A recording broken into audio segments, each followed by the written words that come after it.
Assalamualaikum warahmatullahi wabarakatuh. Mohon izin memperkenalkan diri. Nama Taruni Remaja Lanjar Rahmawati, notar 1901217. Di sini kami dari kelompok 1 akan menjelaskan secara singkat tentang tata guna lahan dan simulasi proses survei, home interview, dan roadside interview. Sebelumnya di sini kita akan membahas tentang teori tata guna lahan. Tata guna lahan atau land use adalah setiap bentuk campur tangan manusia terhadap lahan dalam rangka memenuhi kebutuhan hidupnya, baik material maupun spiritual. Tata guna lahan dapat dikelompokkan ke dua kelompok besar, yaitu penggunaan lahan pertanian dan penggunaan lahan non-pertanian. Suatu perubahan tata guna lahan di suatu wilayah merupakan pencerminan upaya manusia memanfaatkan dan mengelola sumber daya lahan. Perubahan tata guna lahan tersebut akan berdampak terhadap manusia dan kondisi lingkungannya. Perubahan tata guna lahan dalam pelaksanaan pembangunan tidak dapat dihindari. Perubahan tersebut terjadi karena dua hal. Pertama, adanya keperluan untuk memenuhi kebutuhan penduduk yang makin meningkat jumlahnya, dan berkaitan dengan meningkatnya tuntutan akan mutu kehidupan yang lebih baik.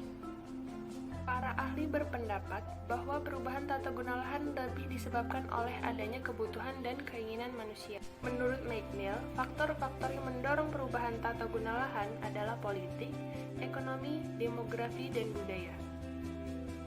Sedangkan faktor utama penyebab terjadinya perubahan tata guna lahan adalah populasi, harga lahan, dan sistem transportasi yang berdampak pada sistem aksesibilitas.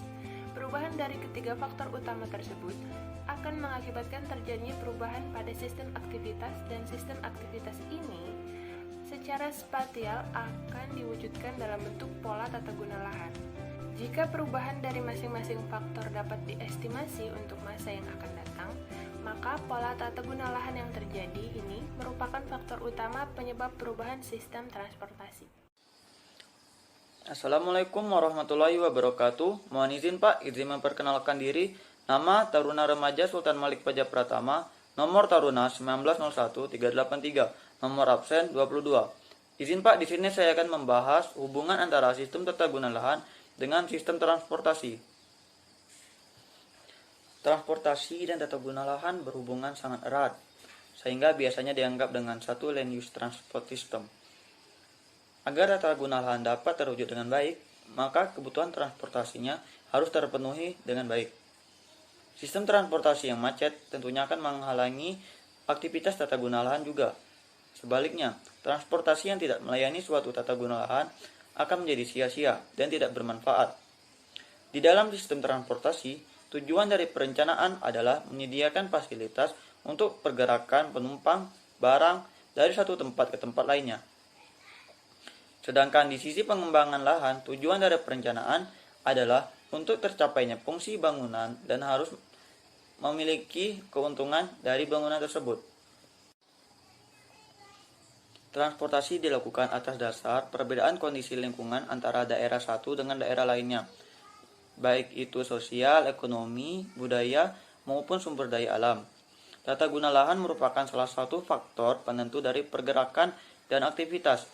Aktivitas ini dikenal sebagai pembangkit perjalanan dan akan menentukan jenis prasarana maupun sarana transportasi yang dibutuhkan untuk memindahkan lalu lintas seperti angkutan umum atau mobil pribadi. Bila disediakan suatu sarana atau prasarana transportasi secara alamiah akan menambah nilai aksesibilitas. Bila nilai aksesibilitas ini meningkat, biasanya akan merubah nilai lahan menjadi meningkat. Perubahan nilai lahan akan merubah pola penggunaan lahan, misalnya dari daerah pertanian menjadi perumahan, daerah perumahan menjadi pertokoan. Dapat kita lihat hubungan sederhana tata guna lahan dengan transportasi. Kesimpulan yang dapat kita ambil dari hubungan sistem tata guna lahan dengan sistem transportasi, yang pertama, semakin banyak lahan yang digunakan, maka semakin dibutuhkan akses, yaitu berupa jalan. Yang kedua, semakin tinggi intensitas tata guna lahan pada suatu wilayah, maka permintaan akan transportasi juga semakin tinggi, dan penawaran transportasi dalam bentuk jalan dan kendaraan dengan sendirinya akan semakin meningkat. Mohon izin, nama Taruna Remaja Iwayan Raditya Satria Wibawa izin menyampaikan tentang roadside interview. Roadside interview adalah survei yang mempelajari pola perjalanan dengan mempelajari asal dan tujuan perjalanan yang nantinya digunakan sebagai sumber informasi utama dalam proses perencanaan transportasi. Metode survei yang dilakukan adalah dengan melakukan wawancara di tepi jalan terhadap pengendara atau pengemudi kendaraan bermotor dengan menanyakan, yaitu yang pertama adalah tujuan perjalanan, yang kedua asal perjalanan, yang ketiga maksud dari perjalanan tersebut, dan yang terakhir adalah jenis kendaraan yang digunakan. Survei ini dilakukan dengan cara menghentikan kendaraan dan kemudian kita mengajukan pertanyaan di mana pertanyaan tersebut telah disusun dalam formulir yang telah disusun sebelumnya. Teknik pelaksanaan survei roadside interview adalah yang pertama, surveyor berada di tepi jalan pada masing-masing daerah pintu keluar dan pintu masuk daerah studi atau zona-zona yang telah ditentukan sebelumnya. Selanjutnya, pengambilan sampel dilakukan secara random dengan menghentikan kendaraan. Selanjutnya, setelah kendaraan berhenti, surveyor langsung menghampiri pengemudi atau pengendara sepeda motor dan memulai wawancara dengan singkat, padat, dan jelas setelah menggunakan bahasa yang disesuaikan dan sopan. Pertanyaan yang ditujukan adalah seperti dari mana Anda datang, kemana Anda pergi, apa maksud Anda melakukan perjalanan, jumlah penumpang atau jumlah barang serta barang yang diangkut, seperti berapa orang penumpang, berapa banyak barangnya, muatannya apa, berat dan jumlahnya berapa. Untuk lebih mengarah kepada akuratan data, diharapkan dapat mensurvei semua jenis kendaraan yang lewat. Sekian, terima kasih. Mohon izin memperkenalkan diri. Nama Taruna Remaja Ahmad Dafatur Fauzan Rajbi, nomor Taruna 1901023, kelas TD 214, nomor absen 02. Di sini saya akan menjelaskan tentang survei home interview atau survei wawancara rumah tangga. Survei home interview atau survei wawancara rumah tangga merupakan survei untuk mengumpulkan data perjalanan yang dilakukan setiap anggota keluarga pada hari yang normal. Adapun target data yang harus dikumpulkan dalam survei home interview ini, yang pertama yaitu jumlah anggota keluarga, yang kedua jumlah pemilikan kendaraan, kemudian yang ketiga pekerjaan anggota keluarga, yang keempat tingkat pendapatan keluarga, yang kelima perincian perjalanan setiap anggota keluarga dimulai dari jumlah perjalanan yang dilakukan setiap anggota keluarga, asal dan tujuan perjalanan setiap anggota keluarga, moda yang digunakan dalam setiap perjalanan, kemudian yang terakhir waktu perjalanan yang dilakukan. Selanjutnya, untuk menentukan ukuran sampel dapat dilihat dari kepadatan penduduk. Dimulai dari yang kurang dari 50.000, ukuran sampelnya 10-20%. 50.000 sampai 300.000 penduduk kota, ukuran sampelnya 3-12%. 300.000 sampai 500.000 penduduk kota, ukuran sampelnya 2-6%. 500.000 sampai 1 juta penduduk kota, ukuran sampelnya 1,5 sampai 5%. Kemudian yang lebih dari 1 juta penduduk kota, ukuran sampelnya 1-4%. Siap, sekian dari saya. Terima kasih. Assalamualaikum warahmatullahi wabarakatuh. Shalom, Om Swastiastu. Mohon izin, kami dari kelompok 2 di sini kami akan menjelaskan tentang sistem tata guna lahan dan akan melakukan simulasi survei home interview dan roadside interview. Untuk memenuhi ujian akhir semester pada mata kuliah sistem tata guna lahan. Sebelum kita masuk materi dan simulasi survei, sebelumnya saya akan memperkenalkan anggota dari kelompok 2. Yang pertama, saya sendiri. Mohon izin memperkenalkan diri. Nama Taruna Remaja Aldan Nurmahda. Kemudian ada rekan saya, Taruna Remaja Ahmad Fauzan Firzatullah. Ada Taruna Remaja Muhammad Haidi Rahman dan Taruna Remaja Sekar Hidayat. Sekarang kita masuk pada teori tata guna lahan. Tata guna lahan merupakan salah satu hal yang perlu Anda perhatikan ketika sedang membeli sebuah tanah. Anthony J. Katanes mengatakan bahwa dalam penggunaan lahan sangat dipengaruhi oleh manusia, aktivitas, dan lokasi, di mana hubungan ketiganya sangat berkaitan sehingga dapat dianggap sebagai siklus perubahan penggunaan lahan.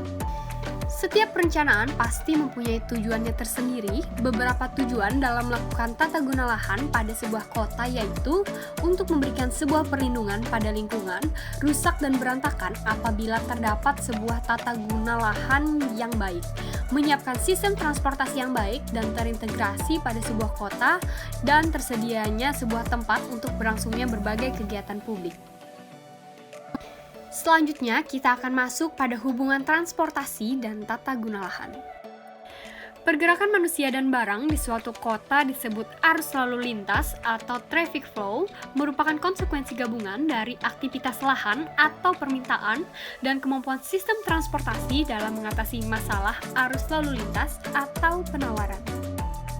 Biasanya terdapat interaksi langsung antara jenis dan intensitas tata guna lahan dengan penawaran fasilitas-fasilitas transportasi yang tersedia.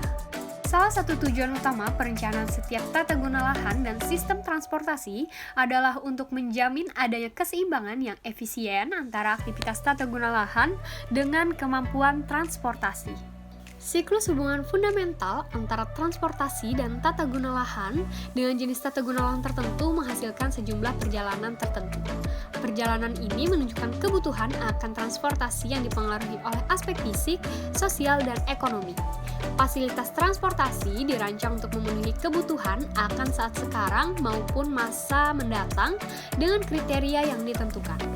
Fasilitas yang tersedia dalam sistem akan mempengaruhi tingkat aksesibilitas. Perubahan aksesibilitas akan menentukan nilai lahan dan akan mempengaruhi penggunaan lahan tersebut. Hubungan transportasi dengan tata guna lahan dapat disimpulkan sebagai berikut.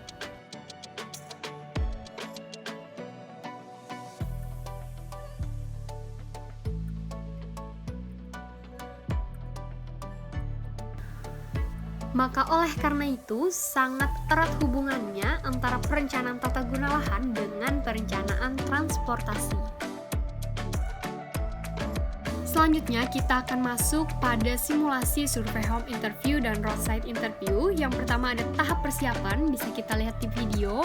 Ini merupakan tahap awal, yaitu persiapan mulai dari peralatan dan perlengkapan.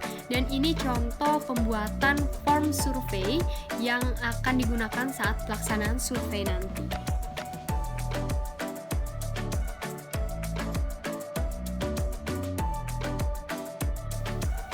Tahap kedua, yaitu survei lokasi sebelum melaksanakan survei, yaitu untuk mencari dan menentukan lokasi yang strategis dalam melaksanakan survei home interview dan juga survei roadside interview.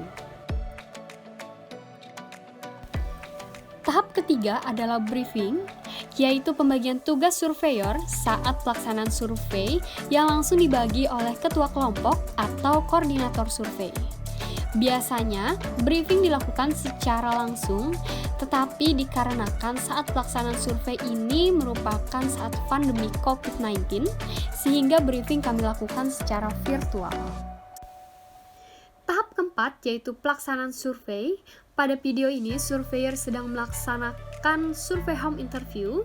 Surveyor turun langsung ke lapangan mendatangi rumah-rumah penduduk untuk melakukan tanya jawab dengan penduduk.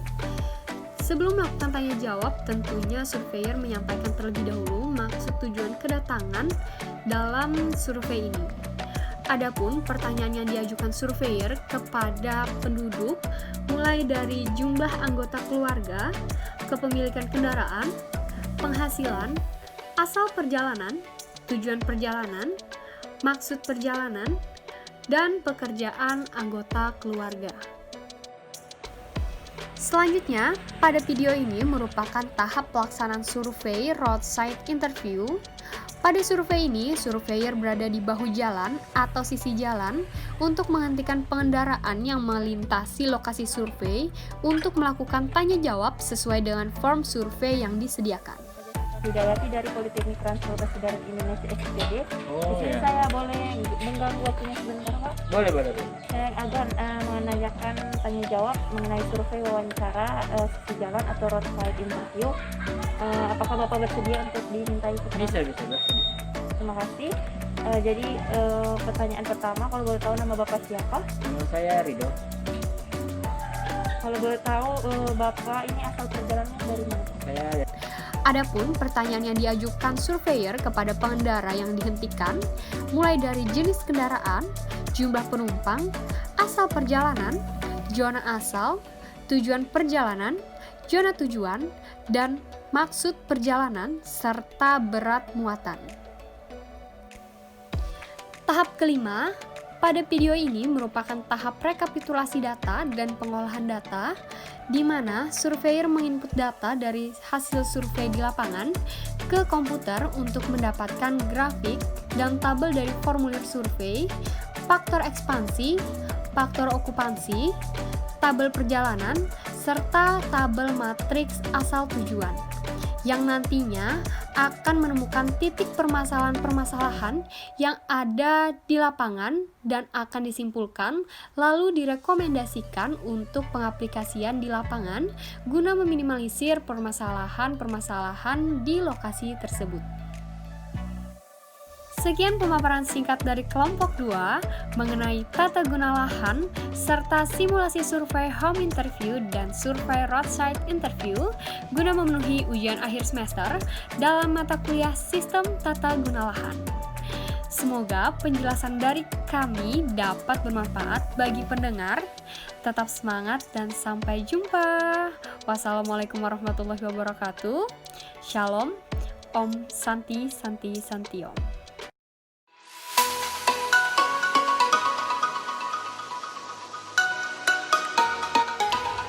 Assalamualaikum warahmatullahi wabarakatuh.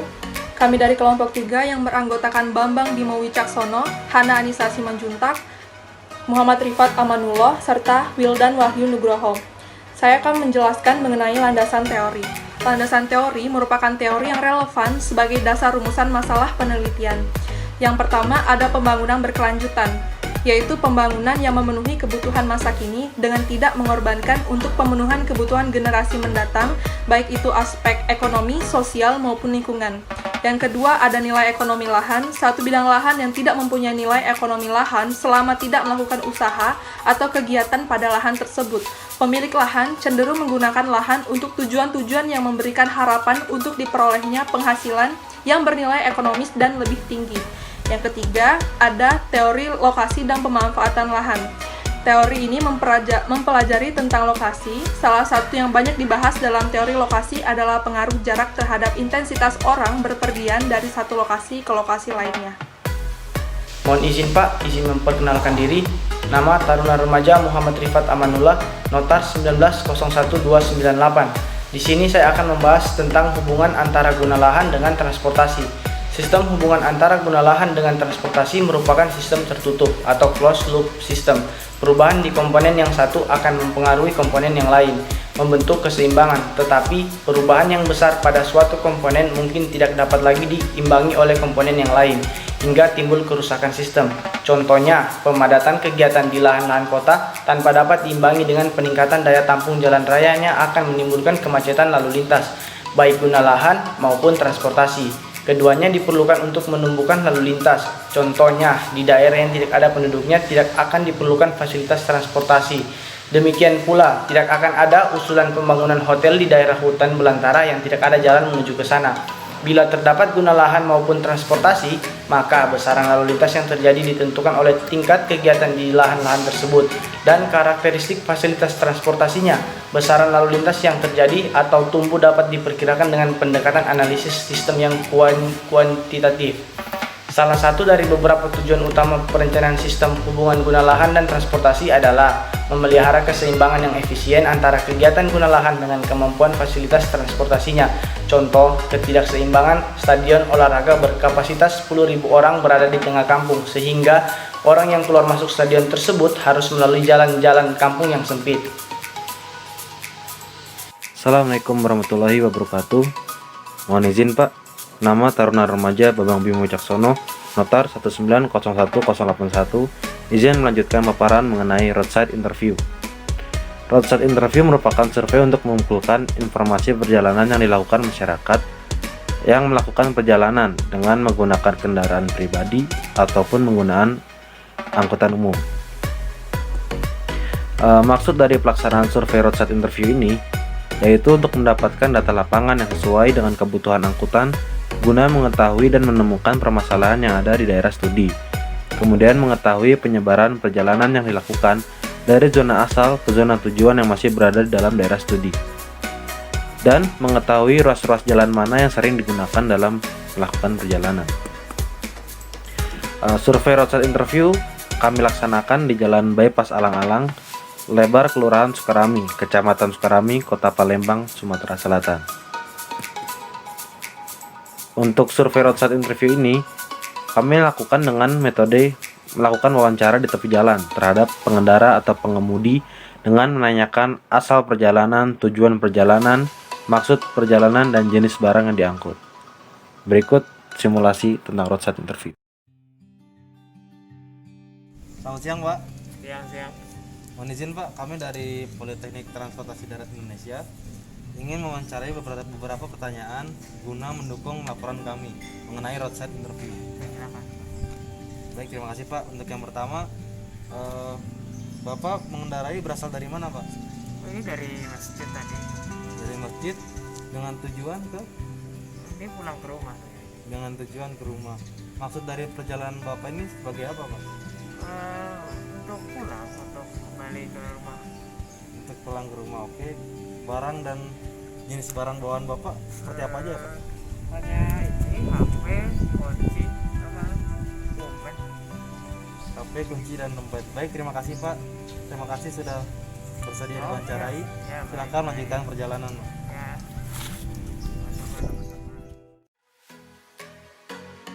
Dari hasil survei RSI yang telah dilaksanakan, maka dapat kami tarik kesimpulan bahwa banyaknya perjalanan dilakukan ke zona eksternal. Hal ini disebabkan karena kelurahan ini termasuk luas dan merupakan banyak pusat kegiatan yang merupakan tarikan, tetapi banyak juga pemukiman atau bangkitan dari zona tersebut. Kemudian, untuk melakukan perjalanan, masyarakat lebih memilih motor sebagai moda transportasi.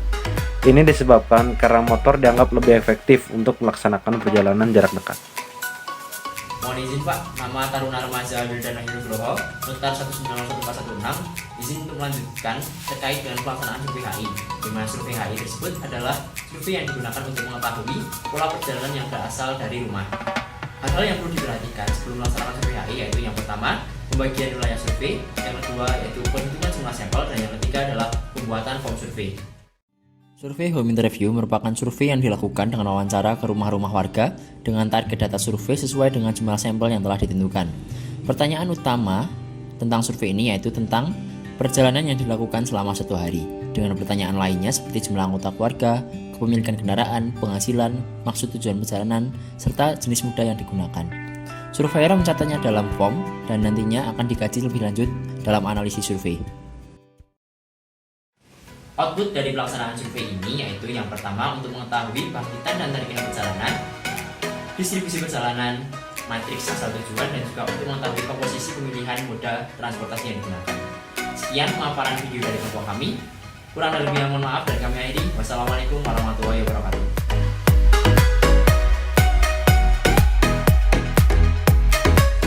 Mohon izin memperkenalkan diri, nama Taruna Remaja Fariska Mustafa, Notar 1901100, absen 6 kelas 2.14 Transportasi Darat, kelompok 4 Tata Guna Lahan.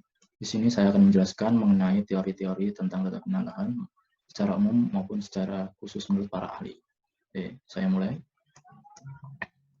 Tata guna lahan adalah setiap bentuk campur tangan intervensi manusia terhadap lahan dalam rangka memenuhi kebutuhan hidupnya baik material maupun spiritual menurut Fink tahun 1975. Tata guna lahan dapat dikelompokkan ke dalam 2 kelompok besar, yaitu penggunaan lahan pertanian dan juga penggunaan lahan bukan pertanian. Untuk penggunaan lahan pertanian, saya akan memberi contoh seperti ini, penggunaan lahan pertanian dan juga seperti ini. Untuk penggunaan lahan bukan pertanian, saya ambil contoh pertambangan dan juga perindustrian. Oke. Tata guna lahan secara umum bergantung pada kemampuan lahan dan pada lokasi lahan. Untuk aktivitas pertanian, penggunaan lahan tergantung pada kelas kemampuan lahan yang dicirikan oleh adanya perbedaan pada sifat-sifat yang menjadi penghambat bagi penggunaannya, seperti tekstur tanah, lereng permukiman tanah, permukaan tanah, kemampuan menahan air, dan tingkat erosi yang telah terjadi. Tata guna lahan juga tergantung pada lokasi, khususnya pada daerah-daerah permukiman, lokasi industri seperti ini, lokasi maupun untuk daerah-daerah rekreasi. Menurut Suprapmoko tahun 1945. Menurut Barlowe tahun 1986, faktor-faktor yang mempengaruhi tata guna lahan adalah faktor fisik dari biologis, faktor pertimbangan ekonomi, dan faktor institusi kelembagaan.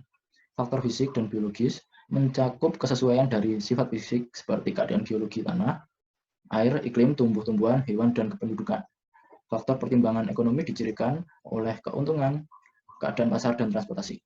Faktor institusi dicirikan oleh hukum pertanahan, keadaan politik, keadaan sosial, dan secara administrasi dapat dilaksanakan. Para ahli berpendapat bahwa perubahan tata guna lahan lebih disebabkan oleh adanya kebutuhan dan keinginan manusia. Seperti contoh kebutuhan dan keinginan manusia, seperti ini. Manusia bekerja untuk memenuhi kebutuhan mereka, memenuhi keinginan mereka untuk membeli barang-barang.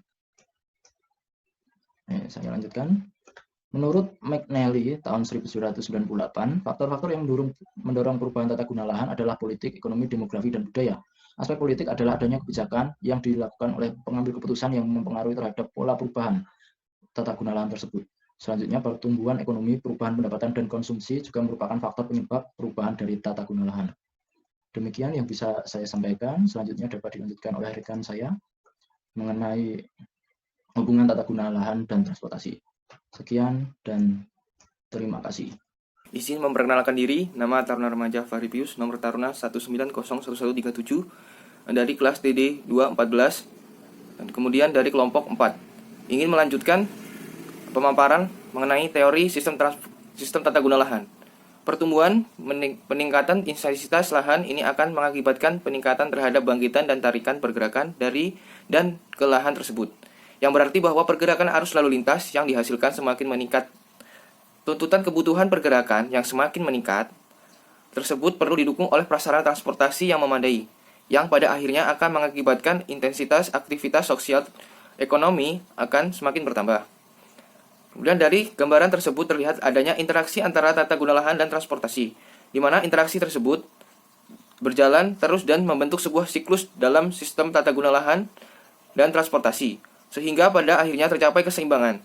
Dalam sistem transportasi makro, terdapat 3 variabel yang mempengaruhi dinamikaan hubungan sistem transportasi dengan tata guna lahan, menurut Mannheim tahun 1979, yaitu 1. Sistem transportasi, yang kedua, sistem kegiatan berupa pola kegiatan, sosial dan ekonomi, atau tata guna lahan. Kemudian yang ketiga, pola pergerakan. Dari keterkaitan dinamis antara tata guna lahan sebagai subsistem dengan transportasi sebagai sub lainnya akan menimbulkan masalah apabila terjadi perubahan perilaku suatu subsistem tapi tidak diikuti oleh perubahan pola perilaku dan subsistem lainnya. Perubahan tata guna lahan tersebut akan merubah pola arus lalu lintas yang pada akhirnya akan memberikan dampak terhadap sistem transportasi yang merupakan subsistem lainnya.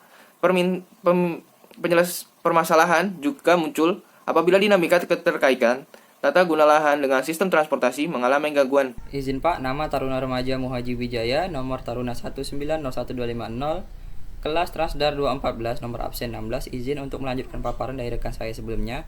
Pada pemaparan saya kali ini, saya akan membahas tahapan-tahapan apa saja yang harus dilalui untuk melaksanakan survei home interview.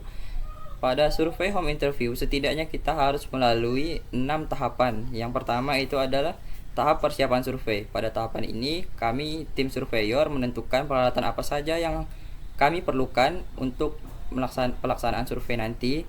Yang kedua, mengurus masalah perizinan untuk pelaksanaan survei. Yang ketiga itu membuat formulir survei. Pada tahapan kedua, yaitu survei pendahuluan. Pada survei pendahuluan ini, kami tim survei menentukan lokasi mana saja atau lokasi mana yang kami pilih untuk kami jadikan lokasi survei kami. Pada tahapan ketiga, yaitu tahapan briefing atau berembuk, kami tim survei melakukan briefing untuk menentukan sampel yang harus diambil dalam survei home interview. Selain itu, kami juga membahas target data apa saja yang harus kami dapatkan dari survei home interview. Pada tahapan yang keempat yaitu hari eksekusi, ya antara lain adalah hari pelaksanaan survei. Pada pelaksanaan survei ini kami melakukan survei dengan cara menyebarkan Google Form kepada masyarakat di Kecamatan Mengwi untuk mendapatkan data yang kami perlukan untuk kami olah di tahapan berikutnya. Pada tahapan kelima yaitu tahapan rekapitulasi dan pengolahan data. Pada tahapan ini data yang kami peroleh dari pelaksanaan survei kami olah ke dalam Excel untuk mendapatkan hasil pengolahan data. Setelah data itu sudah diolah, lalu kami susun dalam satu laporan. Pada tahapan yang terakhir yaitu tahap analisis dan pengambilan kesimpulan. Pada tahapan analisis kami data yang telah kami dapat dan kami olah, kami analisis lagi untuk mendapatkan kesimpulan yang akan kami sampaikan pada laporan kami nanti. Mungkin sekian paparan dari saya, selanjutnya akan dilanjutkan oleh rekan saya berikutnya. Sekian, terima kasih. Izin Pak, nama Taruni Remaja Dewa Ayu Widya Purnami, notar 19/11/01, absen 07 dari kelompok 4, izin mempresentasikan tentang survei roadside interview. Survei RSI atau survei wawancara pinggir jalan merupakan survei untuk mengumpulkan informasi perjalanan yang dilakukan masyarakat yang melakukan perjalanan dengan menggunakan kendaraan pribadi maupun kendaraan umum. Sama seperti survei wawancara rumah tangga, survei RSI ini dilakukan juga pada hari normal.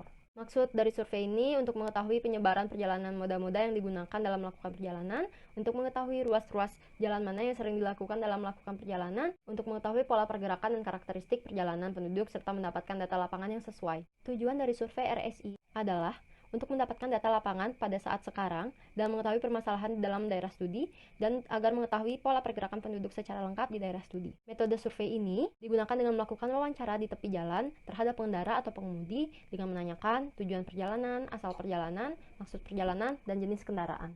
Tahapan dalam survei RSI: tahap persiapan di mana kita melengkapi perlengkapan dan peralatan, menentukan waktu pelaksanaan, menentukan tenaga survei, melakukan perizinan dan koordinasi instansi terkait, menyebarluaskan tujuan, menentukan transportasinya, dan menentukan biayanya dan mempersiapkan biayanya. Lalu kita akan survei lokasi, melakukan briefing, dan melaksanakan kegiatan survei. Setelah itu, kita melakukan rekapitulasi pengolahan data, analisis, kesimpulan, dan rekomendasi. Hasil survei. Yang pertama, akan ada perhitungan sampel minimum, tetapi ini dilaksanakan sebelum melaksanakan survei RSI. Lalu kita akan mendapatkan tabel jenis kendaraannya, dan kita akan mencari matriks asal tujuan perjalanan, di mana akan disuguhkan tabel data asal tujuan ke zona-zona internal dan zona eksternal. Lalu ada faktor ekspansi, di mana ini dicari dari volume jam sibuk per sampel dikali PF 24 jam. Lalu ada faktor okupasi, yaitu dicari dengan PFI per VI. Faktor okupansi ini faktor yang digunakan untuk merubah perjalanan kendaraan persatuan waktu menjadi perjalanan orang persatuan waktu. Setelah itu kita akan mengkonvensi proses ekspansi dan okupansi, yaitu mengubah jumlah kendaraan hasil survei menjadi jumlah perjalanan orang per hari dan mengalihkan jumlah kendaraan tersebut terhadap faktor ekspansi. Dan faktor okupansi secara sistematis kita dapat merumuskan sebagai berikut, yaitu trip sama dengan VI dikali FVI dikali VOC. Setelah itu kita akan mendapatkan tabel maksud perjalanan, di mana ada tujuan seperti bekerja, sekolah, pulang, belanja, dan rekreasi dari jenis-jenis kendaraan yang kita survei tadi. Setelah itu kita akan mendapat kesimpulan dari survei RSI, dan juga kita bisa membubuhkan saran untuk melengkapi dan menyempurnakan survei ini. Terima kasih atas kesempatan yang diberikan kepada kelompok kami. Kami mohon maaf jika ada salah kata. Semoga video ini bisa bermanfaat untuk kita semua. Om Santi Santi Santi Om. Assalamualaikum warahmatullahi wabarakatuh. Shalom, salam sejahtera untuk kita semua. Nama budaya. Assalamualaikum warahmatullahi wabarakatuh. Izin Pak, izin memamerkan diri. Nama Taruna Remaja Renaldentoro Sunardi, notar 1901-343, kelas TD 214. Di sini saya sebagai perwakilan dari kelompok 5 beserta rekan-rekan saya akan menjelaskan mengenai hubungan tata guna lahan dengan transportasi serta survei RSI dan HI. Yang pertama yaitu mengenai hubungan tata guna lahan dengan transportasi. Transportasi dan tata guna lahan berhubungan sangat erat sehingga biasanya dianggap membentuk satu land use transport system.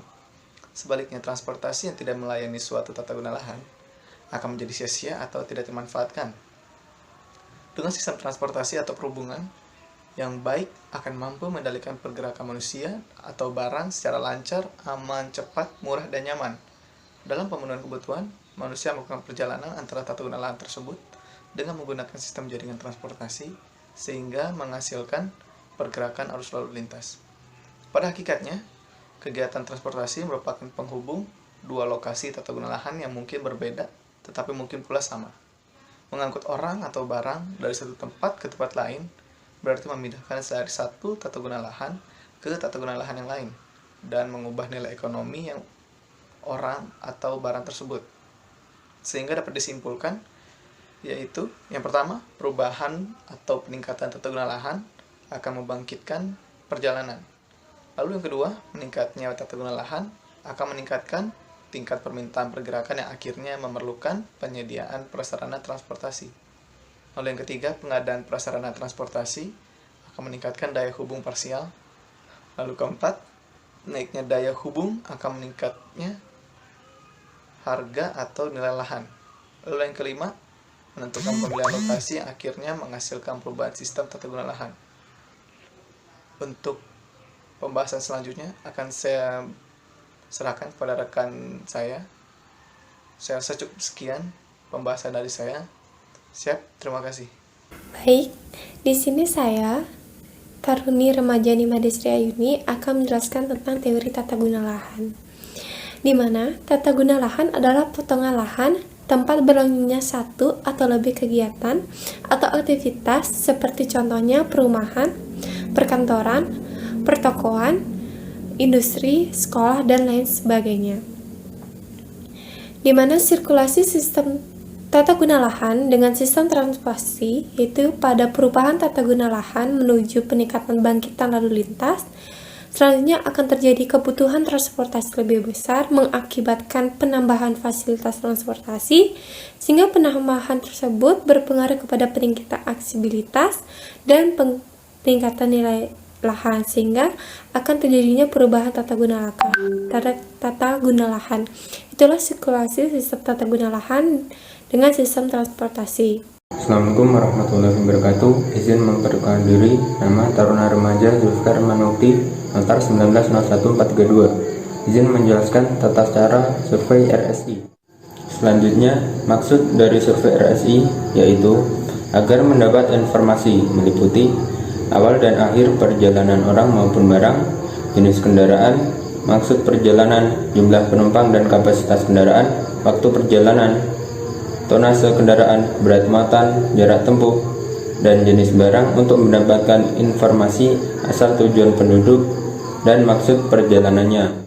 Tujuan dari survei wawancara tepi jalan adalah untuk mendapatkan data lapangan yang relevan guna mengetahui karakteristik perjalanan dan identifikasi permasalahan yang ada pada wilayah studi pada masa sekarang dan memprediksikannya untuk masa yang akan datang setelah dipadukan dengan hasil survei wawancara rumah tangga. Yang kedua, untuk mengetahui pola pergerakan dan penyebaran penduduk di wilayah studi. Yang ketiga, untuk mengetahui pola pergerakan baik itu antar daerah dari luar Kabupaten Bandung ke dalam wilayah Kabupaten Bandung, dari dalam wilayah Kabupaten Bandung keluar wilayah Kabupaten Bandung, maupun bagi yang hanya melintas di Kabupaten Bandung. Yang keempat, untuk mengetahui proporsi jenis barang yang diangkut. Selanjutnya, metode survei yang digunakan yaitu pertama, memberhentikan kendaraan untuk diajukan pertanyaan yang telah disusun surveyor. Yang kedua, membandingkan data primer dengan data sekunder peta jaringan jalan. Metode pengumpulan data. Data yang dikumpulkan ada dua, yaitu primer dan sekunder. Yang berikutnya yaitu tahapan survei RSI. Yang pertama, tahap persiapan. Yang kedua, survei lokasi. Yang ketiga, briefing. Selanjutnya, pelaksanaan survei. Lalu rekapitulasi dan pengolahan data. Selanjutnya, analisis. Yang terakhir yaitu kesimpulan. Izin memperkenalkan diri, nama Taruna Remaja Rizky Atogaraja, notar 1901171. Izin Pak, izin untuk menjelaskan tata cara survei home interview. Siap, terima kasih. Jadi sebelum melakukan pelaksanaan survei, terlebih dahulu kita melaksanakan tahap persiapan. Yang dipersiapkan itu terdiri dari waktu pelaksanaannya, peralatan surveinya, dan juga tidak lupa untuk membuat survei formulirnya agar memudahkan kita dalam melakukan input data. Kemudian juga kita menentukan sampel bertujuan untuk mengetahui jumlah keluarga yang akan disurvei. Kemudian juga kita melakukan survei lokasi yang bertujuan untuk mengetahui kondisi lapangan yang akan kita survei. Selanjutnya kita memasuki tahap pelaksanaan survei.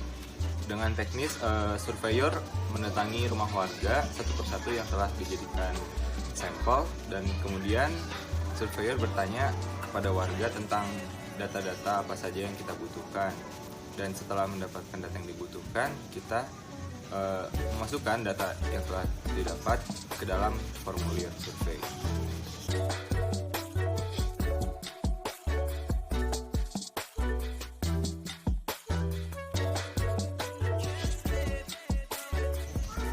Setelah pelaksanaan survei dan kemudian kita mendapatkan data-data dari survei tersebut, kemudian kita melakukan pengolahan data.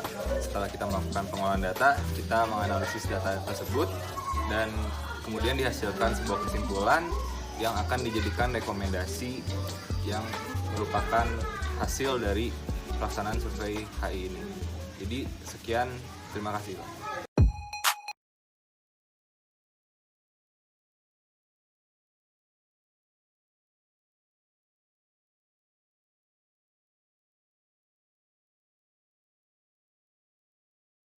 Izin menyampaikan tentang teori sistem tata guna lahan.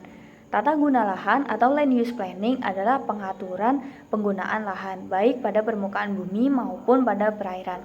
Berdasarkan Undang-Undang Pokok Agraria sendiri, tata guna lahan adalah pengaturan tentang pemanfaatan tanah, baik yang direncanakan maupun tidak direncanakan, yang meliputi persediaan tanah, peruntukan tanah, penggunaan tanah, serta pemeliharaannya. Atau dapat disimpulkan bahwa penggunaan lahan merupakan modifikasi yang dilakukan manusia terhadap lingkungan hidup untuk menjadikan lingkungan tersebut lebih terbangun, seperti pemukiman, pertanian, lapangan, tempat umum, dan lain sebagainya. Nah, di sini saya akan bahas poin-poin tentang sistem penggunaan lahan, seperti penentuan penggunaan lahan, yaitu perilaku masyarakat atau social behavior, penentuan yang berhubungan tentang kehidupan ekonomi, serta kepentingan umum sebagai penentu. Selanjutnya yaitu indikator tata guna lahan seperti area hijau, infrastruktur pendukung, pengendalian hama, penanganan air limpahan hujan. Yang selanjutnya yaitu klasifikasi penggunaan lahan berdasarkan SNI, berdasarkan National Land Use Database, dan perencanaan tata ruang. Berdasarkan SNI sendiri yaitu dibedakan menjadi dua daerah, daerah bervegetasi seperti daerah pertanian dan daerah bukan pertanian. Daerah bukan pertanian seperti hutan, semak, rawa, dan lain sebagainya. Daerah tak bervegetasi seperti lahan terbuka, pemukiman, dan lahan bukan pertanian berkaitan dengan lahan terbangun dan tak terbangun, serta pertanian. Sedangkan berdasarkan National Land Use Database terdapat 12 poin seperti pertanian, daerah hutan, padang rumput, air dan lahan basah, bantuan dan tanah pesisir, barang tambang, rekreasi, transportasi, pemukiman, bangunan umum, industri dan komersial, serta yang terakhir yaitu lahan dan bangunan kosong. Yang selanjutnya yaitu klasifikasi berdasarkan perencanaan tata ruang, dibedakan menjadi dua kawasan berdasarkan kawasan lindung dan kawasan budidaya. Ini diatur dalam Undang-Undang Penataan Ruang Nomor 26 Tahun 2007. Kawasan lindung berfungsi untuk melindungi kelestarian lingkungan hidup, baik lingkungan alam maupun sumber daya buatan. Nah, selanjutnya yaitu kawasan budidaya, yaitu yang diperuntukkan untuk budidaya atas dasar kondisi dan potensi sumber daya alam, sumber daya manusia, serta sumber daya buatan. Di sini saya akan menjelaskan hubungan transportasi dan tata guna lahan. Transportasi dan tata guna lahan memiliki hubungan yang sangat erat, sehingga biasanya dianggap membentuk satu land use transport system. Agar tata guna lahan dapat terwujud dengan baik, maka kebutuhan transportasi harus terpenuhi dengan baik. Sistem transportasi yang macet tentunya akan menghalangi aktivitas tata guna lahannya. Sebaliknya, transportasi tidak melayani suatu tata guna lahan akan menjadi sia-sia atau tidak termanfaatkan. Penggunaan lahan adalah hasil akhir dari aktivitas dan dinamika kegiatan manusia di permukaan bumi yang bukan berarti berhenti, namun tetap masih berjalan secara dinamis. Sistem transportasi dan pengembangan lahan (land development) saling berkaitan satu sama lain. Di dalam sistem transportasi, tujuan dari perencanaan adalah menyediakan fasilitas untuk pergerakan penumpang dan barang dari satu tempat ke tempat lain, atau dari berbagai pemanfaatan lahan. Sedangkan di sisi pengembangan lahan, tujuan dari perencanaan adalah untuk tercapainya fungsi bangunan dan harus menguntungkan. Acap kali kedua tujuan tersebut menimbulkan konflik. Hal inilah yang menjadi asumsi mendasar analisis dampak ke ruangan untuk menjembatani kedua tujuan di atas, atau dengan kata lain, proses perencanaan transportasi dan pengembangan lahan mengikat satu sama lainnya. Pengembangan lahan tidak akan terjadi tanpa sistem transportasi, sedangkan sistem transportasi tidak mungkin disediakan apabila tidak melayani kepentingan ekonomi atau aktivitas pembangunan, seperti contohnya kawasan persawahan yang berubah menjadi kawasan pertokoan. Disitulah dibutuhkan hubungan transportasi dan tata guna lahan, karena pusat pertokoan akan mengakibatkan banyak bangkitan dan tarikan di kawasan tersebut, sehingga dibutuhkan sistem transportasi yang memadai.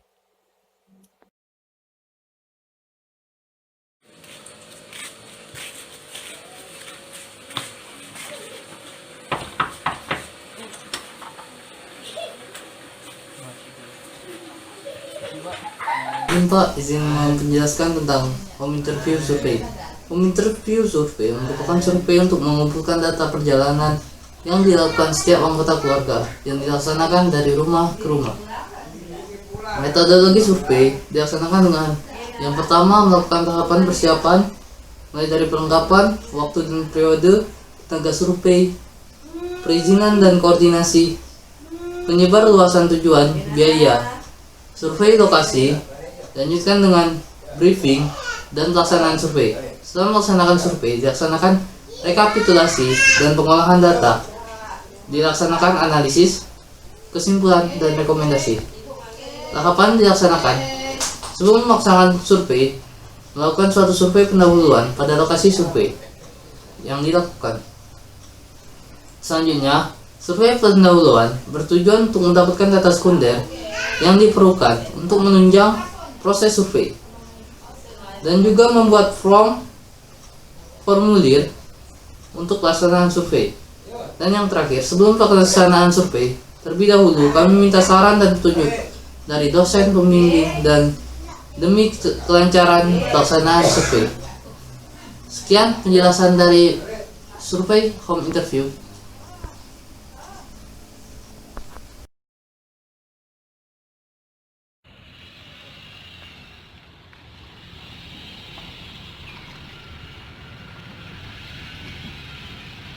Baik, ini adalah contoh simulasi dari survei RSI. Nah, tujuan dari survei RSI ini untuk mengetahui ruas-ruas jalan yang sering digunakan dalam melakukan perjalanan. Selanjutnya, untuk mengetahui moda yang digunakan dalam melakukan perjalanan serta kepemilikan kendaraan. Kemudian, untuk mengetahui pola pergerakan dan pola persebaran, serta karakteristik perjalanan rutin penduduk dalam area yang disurvei.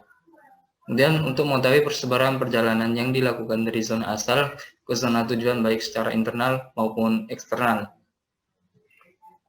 Kemudian metode surveinya yaitu melakukan wawancara di tepi jalan dan memberikan kendaraan untuk mengajukan pertanyaan asal, tujuan, maksud perjalanan, penumpang, berat muatan. Nah, untuk dari survei RS ini yang diambil adalah berdasarkan tersebut perjalanan yang dilakukan untuk menuju kemana, terus total perjalanan yang paling banyak dari zona 1 ke zona lain.